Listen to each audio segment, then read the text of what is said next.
বিসমিল্লাহির রহমানির রহিম। আসসালামু আলাইকুম। সুপ্রিয় শিক্ষার্থীরা, আশা করি বেশ ভালো আছো। আমি Sabina Rahman, assistant professor, department of geology, Dhaka college, Dhaka. আজকে আমি অনার্স 4th ইয়ারের এন্টোমোলজির হার্মফুল ইনসেক্টস নিয়ে আলোচনা করব। এর আগে দুইটা ক্লাস আমি কিন্তু বেনিফিশিয়াল ইনসেক্টস নিয়ে আলোচনা করেছি। তো হার্মফুল বলতে তোমরা বুঝতে পারছো, ক্ষতিকারক যে পতঙ্গ, সেই সব পতঙ্গের কথাই বলছি। শিক্ষার্থীরা, তোমরা জানো যে পতঙ্গ তো তোমার যেই সংখ্যায় অনেক, এবং তাদের অর্থনৈতিক গুরুত্ব কিন্তু অনেক। বেশ অনেক পতঙ্গ আছে অনেক ক্ষতি করে, আবার বেশ কিছু পতঙ্গ আছে পরিবেশ বান্ধব, অর্থাৎ পরিবেশের বিভিন্ন বিষয় এরা সাহায্য করে, এবং অর্থনৈতিক ভূমিকাও কিন্তু এখানে ভীষণভাবে উল্লেখযোগ্য। তো আজকে হার্মফুল ইনসেক্টসের ক্ষেত্রে যে ক্ষতিকর যে পতঙ্গের কথা বলার আগে একটা কথা বলি যে পতঙ্গ আসলে মানুষ পৃথিবীতে আগমনেরও কিন্তু বেশ আগে তাদের অবস্থান পৃথিবীতে। ফলে দেখা যায় যে মানুষ শুরু থেকেই পতঙ্গদের সাথে মানে তাদের সাথে প্রোটেকশন দিয়ে প্রতিরোধ করে তারা টিকে থাকতে হয়। তো এই যে পতঙ্গকুল, এগুলো সর্বত্রই দেখা যায় এবং সব পরিবেশে অভিযোজিত। এবং যেমন ধরো সেই মাটিতে আছে, উঁচু পাহাড়ে আছে, সমুদ্রে আছে, সমুদ্রের তলদেশেও পতঙ্গ আছে। এইভাবে সর্বত্রই কিন্তু পতঙ্গ কুলের অবস্থা। তো তাহলে আমরা দেখতে পাচ্ছি যে এই পতঙ্গদের সাথে যে আমাদের অভিযোজন, সেটা একেবারেই শুরু থেকে। আচ্ছা, এখন আমরা যেই পয়েন্টসগুলো ধরবো সেটা হলো যে পতঙ্গের যে ক্ষতিকর ভূমিকা, সেগুলাতে যদি আমরা বলি, নাম্বার 1 দেখো, বিষাক্ত পতঙ্গ, যেটা নাম্বার 1, হ্যাঁ, বিষাক্ত পতঙ্গ। সেই ক্ষেত্রে বিষাক্ত পতঙ্গের ক্ষেত্রে আমরা একটু দেখি জুম করে।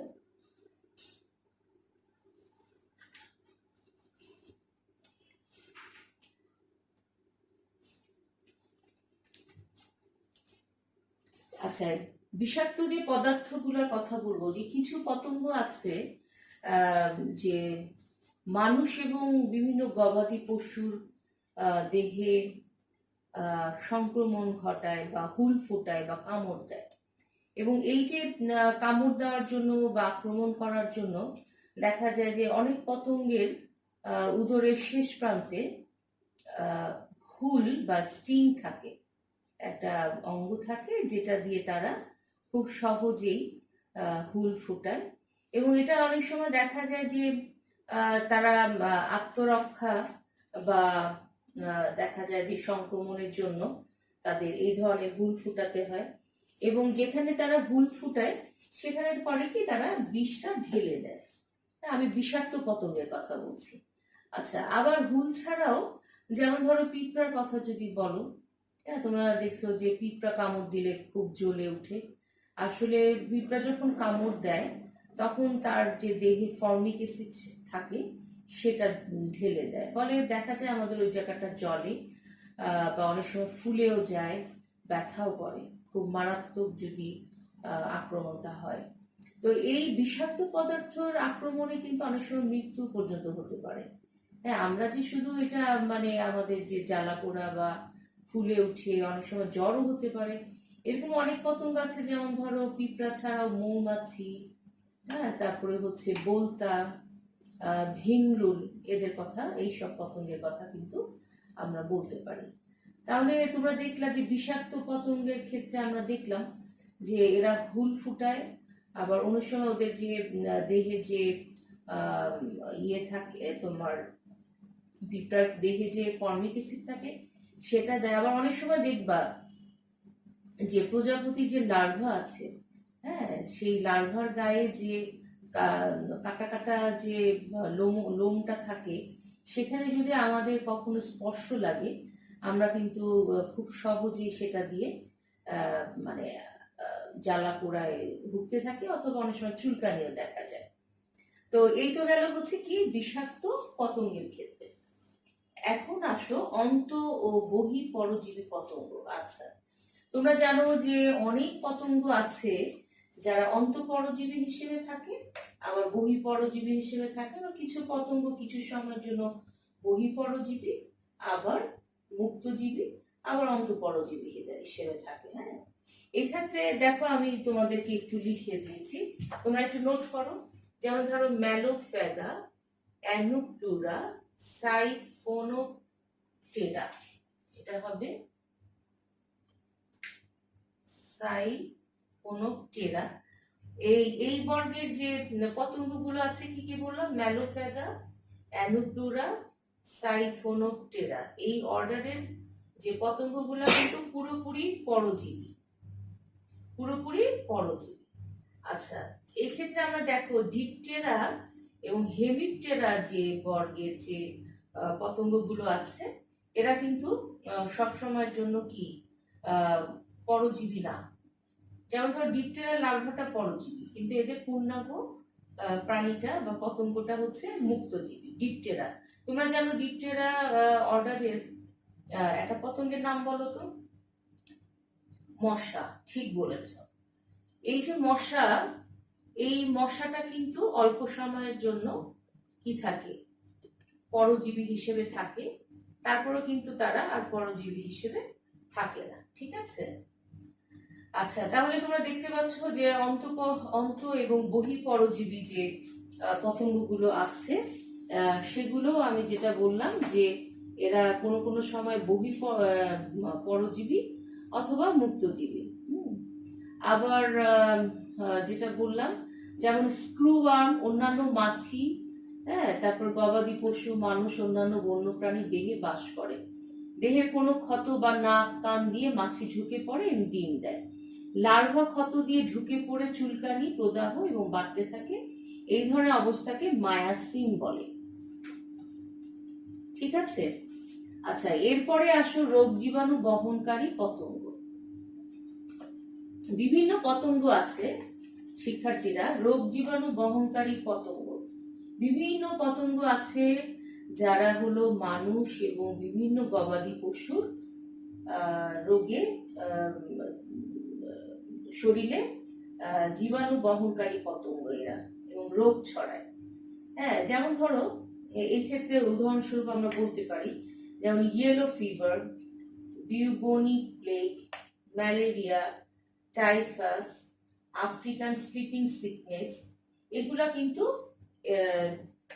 যে এই রোগগুলো, সেগুলো হচ্ছে মানে তোমার জীবাণু যে বহন করে, সেটা হচ্ছে জীবাণু বহনকারী পতঙ্গ।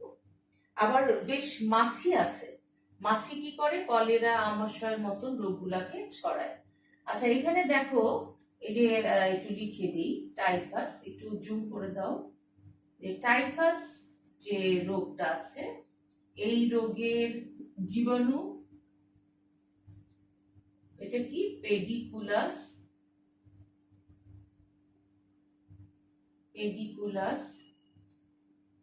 হিউম্যানাস। বলো তো এটা কি? এটা হচ্ছে উকুন। ঠিক আছে? এই রোগটা ছড়ায়।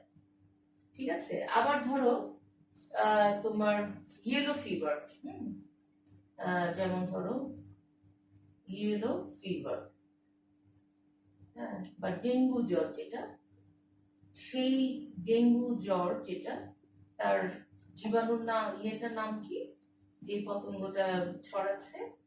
আচ্ছা, এইডিস অ্যাজিক্ট। ঠিক আছে? একটু তুমি কি জুম করে তোমরা দেখতে পাচ্ছ? এটুকু অংশ দেখতে পাচ্ছ?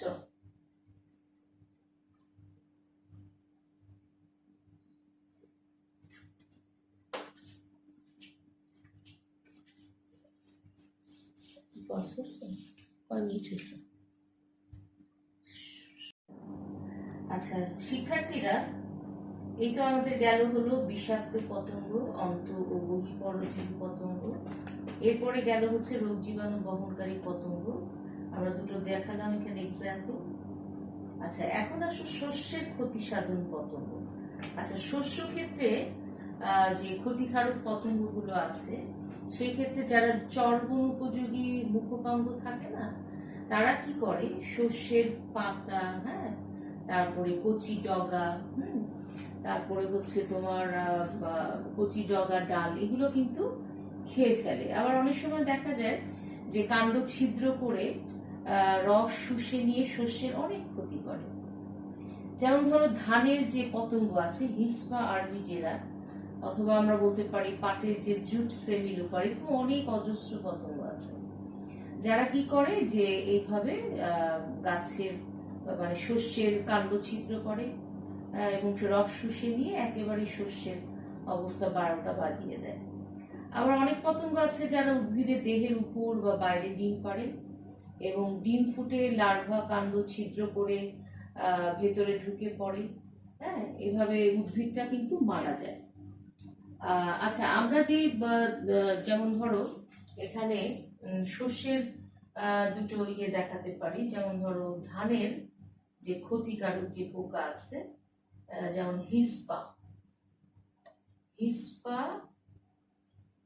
আর্মিজেরা, হ্যাঁ।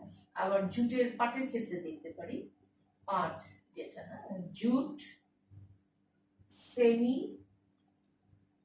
লুপার। এই যে পোকাগুলো, এই পোকাগুলো ধানের কি বললাম হিসপা আর্মিজেরা, পাটের ক্ষেত্রে জুট সেমিলুপার। এরা কি করে শস্যের কচি ডগা, তারপর হচ্ছে পাতা, অনেক সময় কাণ্ড এবং তার কাণ্ডের ভিতরে রস শুষে খেয়ে একেবারেই পুরো শস্য ক্ষেত নষ্ট করে দেয় এবং প্রভূত ক্ষতি সাধন হয় শস্যের। আচ্ছা এরপরে আসো 5 নম্বরে বৃক্ষের ক্ষতি সাধন। তো বৃক্ষের যেটা আছে, যেটা আমরা বলতে পারি যে যে কাঠ উৎপাদনকারী যে বনজ উদ্ভিদের ক্ষতিকারক অনেক পতঙ্গ আছে। এরা উদ্ভিদের যে কাজটা করে সেটা হলো শাখা কাণ্ডে জীবনচক্র সম্পন্ন করে। ওরা কোথায় করে? উদ্ভিদের শাখা বা কাণ্ডে জীবনচক্রকে সম্পন্ন করে, বৃক্ষের ক্ষেত্রে বলছি। লার্ভা দশা উদ্ভিদের কাণ্ডের অভ্যন্তরে অতিবাহিত হয় এবং এই লার্ভা দশার সময়কাল কিন্তু দীর্ঘস্থায়ী হয়, ফলে স্বাভাবিকভাবে কাঠের মানটা নষ্ট হয়। যেমন ধরো কোলিওপ্টেরা বর্গের যে সার্কুলিওনিডি গোত্রের যে পতঙ্গরা আছে, তারা কাঠের জন্য ভীষণভাবে ক্ষতিকারক। আচ্ছা এরপরে আসো উদ্ভিদের রোগ সৃষ্টিকারী পতঙ্গ। 6 নম্বরে লিখে নাও উদ্ভিদের রোগ সৃষ্টিকারী পতঙ্গ। আচ্ছা পতঙ্গ খাদ্য সংগ্রহ, বাসা নির্মাণ বা ডিম পাড়ার ফলে যে ক্ষতের সৃষ্টি হয়, সেখানে বিভিন্ন ধরনের জীবাণু আক্রমণ করে। হ্যাঁ, প্রায় 150 ধরনের ভাইরাস, 15 ধরনের ছত্রাক, 15 প্রকারের ব্যাকটেরিয়া এবং 10 ধরনের প্রোটোজোয়া গঠিত রোগের জীবাণু পতঙ্গ দ্বারা উদ্ভিদে সংক্রমিত হতে পারে। প্রায় 380 প্রজাতির পতঙ্গ প্রত্যক্ষ বা পরোক্ষভাবে উদ্ভিদ রোগ বিস্তারে জড়িত। ক্ষতিকর কীটপতঙ্গ যেমন ফসলের ক্ষতির মাত্রা অর্থনৈতিক ক্ষতির পর্যায়ে অতিক্রম করে, সংশ্লিষ্ট পতঙ্গ প্রজাতিকে আপদ বা পেস্ট বলা হয়। আচ্ছা আপদ বা পেস্ট এই কথাটার অর্থ কি আমরা একটু পরে আসি। হ্যাঁ, তার আগে তারপরে লাস্ট পয়েন্ট আমরা দেখি গোলাজাত দ্রব্যের ক্ষতিকারক। আচ্ছা এরা কি করে, তোমার যে গোলাজাত যে দ্রব্য আছে সেটাই না, শুধু নিত্য ব্যবহার্য দ্রব্যাদিও কিন্তু পতঙ্গ দ্বারা আক্রমণ হতে পারে। যেমন ধরো আটা, ময়দা, বাদাম, ফল, শাকসবজি, মাছ, মাংস, দুধ, পনির, মধু, তামাক, মশলা, ঔষধ, চামড়া, উলের বস্ত্র, কাগজ, বই, ফটোগ্রাফ, আসবাবপত্র, খুঁটি, রেলের স্লিপার, এরাও কিন্তু পোকামাকড় দ্বারা আক্রান্ত হতে পারে। পোকা কি করে? কাঠ এবং কাঠজাত আসবাবপত্র ইত্যাদির ক্ষতি করে। এছাড়া ধরো সিলভার ফিশ, বই, কাগজ, শীতের কাপড়, রেশমের বস্ত্র ইত্যাদিরও কিন্তু নষ্ট করে। কিছু আছে আবার মথ আছে যেগুলো রেশম বস্তু ক্ষতি করে। তাহলে আমরা দেখতে পাচ্ছি যে গোলাজাত আহ, যে দ্রব্য ছাড়াও কিন্তু ওরা নিত্য আহ, প্রয়োজনীয় যে দ্রব্যাদি সেগুলো তো বললাম, আটা ময়দা থেকে শুরু করে রেলের স্লিপার, রেশম বস্ত্র থেকে শুরু করে তোমার এমন কিছু নাই যে এই পতঙ্গরা আক্রমণ করে না বা ক্ষতি সাধন করে না। আচ্ছা সুপ্রিয় শিক্ষার্থীরা, আমরা যে আপুদের কথা বলছি, পেস্ট, এখন আসলে একটু পেস্ট নিয়ে আলোচনা করি। সেটা হচ্ছে যে এই যে পেস্ট কথার অর্থ কি? পেস্ট কথা অর্থটা হচ্ছে আপদ, এবং আপদ বলতে কি আমরা শুধু পতঙ্গকে বোঝাবো তা না, কিন্তু আমরা আপদ হচ্ছে ক্ষতিকারক যে প্রাণী বা জীবকে বোঝাবো। আর যখনই আমরা ইয়ে বলবো, যে পেস্টিসাইড যেটা বলবো সেটা হচ্ছে আপদনাশক। এসব ক্ষতিকর প্রাণী বা যে লাইট অফ করে দাও, যে ইয়ে নাশক আছে, সেটা হচ্ছে কিন্তু পেস্ট। পেস্ট কথাটা হচ্ছে পেস্টিস থেকে আসছে, হ্যাঁ, সেখান থেকে কিন্তু এই পেস্ট কথাটা চলে আসছে। তাহলে সুপ্রিয় শিক্ষার্থীরা, আমরা তোমাদেরকে কিছু অ্যাসাইনমেন্ট দেব। সেই অ্যাসাইনমেন্টগুলো কি কি তোমরা একটু নোট করো প্লিজ, এখানে আমি লিখে দিই। তোমরা বাসায় যে কাজটা করবে সেটা হচ্ছে ধান, হ্যাঁ, এই ধানের ক্ষেত্রে তোমরা যেটা করবে, যেমন ধরো আমি তোমাদেরকে একটু বলি কি কি লিখবে বাসায়। এটা অ্যাসাইনমেন্ট থাকবে, যেমন মাজরা পোকা, হলুদ মাজরা, হ্যাঁ, বাদামি ঘাস ফড়িং, হ্যাঁ, তারপরে হচ্ছে ছাত্রা পোকা, তারপরে হচ্ছে তোমার লেদা পোকা, শীষ কাটা লেদা পোকা, গান্ধী পোকা, হ্যাঁ, এগুলো। তাহলে কি বললাম, এগুলো তোমরা একটু এক্সাম্পল দিই, যেমন ধরো মাজরা পোকা, হ্যাঁ, আচ্ছা, তারপরে হচ্ছে কি, তারপরে হচ্ছে লেদা পোকা, তারপরে হচ্ছে নাম শুনেছ বোধহয় শীষ কাটা লেদা পোকা,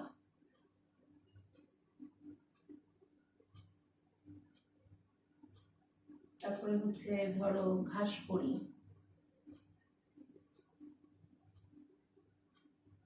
এই ধরনের, হ্যাঁ, এক্সাম্পল। এগুলোর পোকা এইভাবে 8টা লিখবে, 8টা পোকার নাম মুখস্থ করবে। কয়টা করবে? 8টা পোকা একেবারে খাতায় লিখে ফেলবে। আচ্ছা, এরপরে আসো পাটের ক্ষেত্রে। হ্যাঁ, পাটের ক্ষেত্রে এইভাবে তোমরা ধরে নিজেরাই সুন্দর করে গুছিয়ে নিবে। যেমন ধরো চেলে পোকা, বিছা পোকা, পাটের ছাত্রা পোকা, এই ধরনের ঘোড়া পোকা, তারপরে উই পোকা। তাহলে পাটের ক্ষেত্রে কি বললাম? চেলে পোকা। যেমন পাটের ক্ষেত্রে এমনি এক্সাম্পল দিচ্ছি, যেমন চেলে পোকা, হ্যাঁ, তারপর হচ্ছে কি ঘোড়া পোকা। এই ধরনের তোমরা এইভাবে পাট, তারপরে হচ্ছে শস্যের, এভাবে 8টি করবে, 8টি মুখস্থ করে ফেলবে। সবগুলোর কি বৈজ্ঞানিক নাম, ঠিক আছে? এগুলো বাসায় লিখে ফেলবে, এগুলো তোমাদের অ্যাসাইনমেন্ট থাকলো। তারপরে হচ্ছে যেমন শাক সবজির, হ্যাঁ, এই পোকা, এরকম করে 8টি, হ্যাঁ। আচ্ছা, আবার ডালের পোকা, হ্যাঁ, ডালের পোকা, হ্যাঁ, এটাও 8টি, হ্যাঁ। তাহলে কি করবে, তোমাদের অ্যাসাইনমেন্ট থাকবে কি, এখানে উদাহরণস্বরূপ আমি দেখিয়েছি যে মাজরা পোকা, যেমন লেদা পোকা, শীষ কাটা লেদা পোকা, এই যে পোকার বৈজ্ঞানিক নামগুলো। পাশাপাশি যেমন ধান, হ্যাঁ, একটা শীটে করে ধান, আর 8টা পোকার নাম মুখস্থ করবে। আমরা হয়তো লিখতে আসতে পারে তোমরা যে কোনো 5টি ধানের ক্ষতিকারক পোকার নাম, বৈজ্ঞানিক নাম লেখো। এখানে তোমার থাকলো 4। আবার পাটের চেলা পোকা, এরকম অনেক ছাত্রা পোকা আছে, হ্যাঁ, কি আছে? ছাত্রা পোকা, হ্যাঁ। এইভাবে পাটের লিখবে হচ্ছে 8টি। আবার শাকসবজির এরকম পোকাগুলো যেগুলো, সেগুলো লিখবে 8টি। আবার ডালের পোকার 8টি। এইভাবে তোমরা ধান, পাট, শাকসবজি, ডাল, এই 4টা আজকের জন্য তোমাদেরকে অ্যাসাইনমেন্ট দিলাম। তো সুপ্রিয় শিক্ষার্থীরা, আজকে তোমাদের এই পর্যন্তই থাক। নেক্সট টাইমে আমি আশা করি তোমাদের এই অ্যাসাইনমেন্টগুলো তৈরি হয়ে যাবে। ততদিন পর্যন্ত তোমরা একটু স্টাডি করবে, ক্ষতিকারক পোকা নিয়ে একটু স্টাডি করবে, তাহলে তোমাদের এটা রিভাইজ হবে। এবং শুধু আমি পড়িয়ে গেলাম এটাতে হবে না, নিজেরা বাসায় বসে প্র্যাকটিস করতে হবে। তো ততদিন পর্যন্ত ভালো থাকো। আল্লাহ হাফেজ।